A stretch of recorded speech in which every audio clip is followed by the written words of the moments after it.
We don't send people out there saying, go buy Russian oil. We send people out there saying, go buy oil. Buying Russian gas is not funding the war.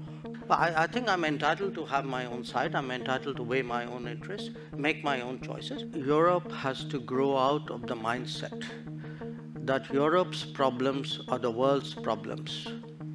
But the world's problems are not Europe's problems.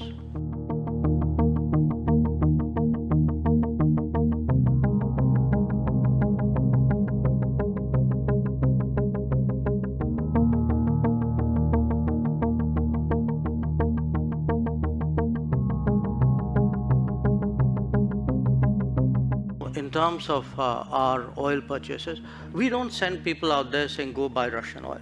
We send people out there saying, go buy oil. Now, you buy the best oil you can in the market.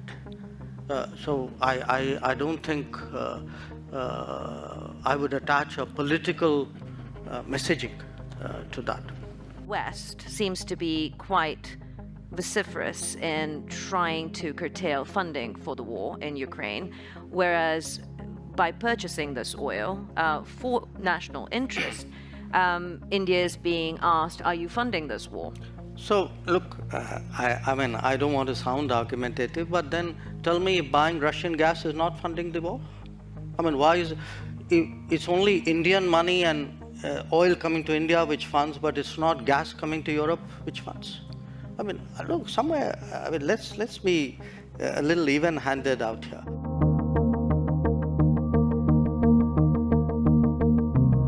If countries in Europe and the West and the United States are so concerned, why don't they allow Iranian oil to come into the market? Why don't they allow Venezuelan oil to come into the market?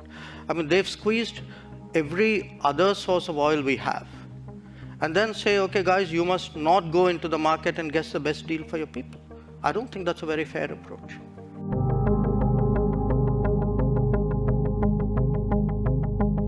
With India counting on global support for in its struggle with China, its issues with China, how do you think you'll be trusted by others after that? Why do you think anyone will help Delhi after you didn't help others over Ukraine? It's an interesting question which you might, I mean, not you, meaning you personally, but people might want to ask themselves, because if I were to take Europe collectively, which has been singularly silent on many things which were happening, for example, in Asia, you could ask, why would anybody in Asia trust Europe on anything at all? Today, Europe is buying oil. Europe is buying gas. I just read the new package of sanctions. Now, the package is designed in a way in which consideration has been given to the welfare of the population. So, you know, pipelines have a certain carve-out. And timelines have been given. It's not like tomorrow morning everything's going to be cut off. So, people need to understand, if you can be considerate of yourself, surely you can be considerate of other people. So, if a Europe says, look, we have to manage it in a way in which its impact on my economy is not traumatic, that freedom or that choice should exist for other people as well. Europe has to grow out of the mindset that Europe's problems are the world's problems, but the world's problems are not Europe's problems. That if it is you, it's yours. If it is me, it's ours.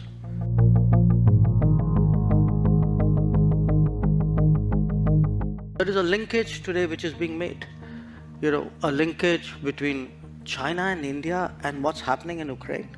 So come on, guys. I mean, China and India happened way before anything happened in Ukraine. We have a difficult relationship with China. We're perfectly capable of managing it. It's if I get global understanding and support, obviously it is of help to me.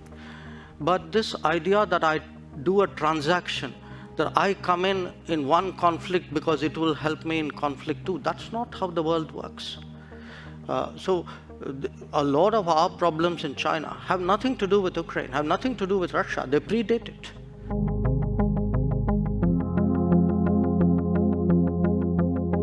Shankar, there will always be two axes at this point. I think it's an understood, accepted fact that you have the West, US-led, You have China as a next potential axis. Where does India fit into this? But are you planning to not pick a No, side? I'm sorry. That is exactly where I disagree with you. This is the construct you are trying to impose on me, and I don't accept it. I mean, I don't think it's necessary for me to join this axis or not, and if I'm not joining this, I must be with the other one. I don't accept that. I mean, I think I'm 1/5 of the world's population. I am today the 5th or 6th largest economy in the world. I mean, forget the history, civilization bit, everybody knows that. But I think I'm entitled to have my own side. I'm entitled to weigh my own interests, make my own choices. And my choices will not be cynical and transactional, but they will be a balance of my values and my interests. There is no country in the world which disregards its interests.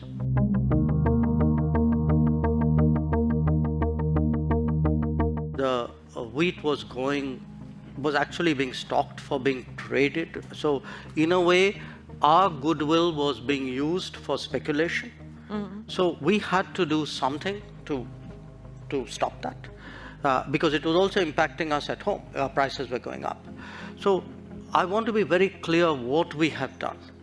We have actually said, look, we're not going to give speculators an open access to the Indian market, so that the Indian customer and the LDCs of the world get the short end of that.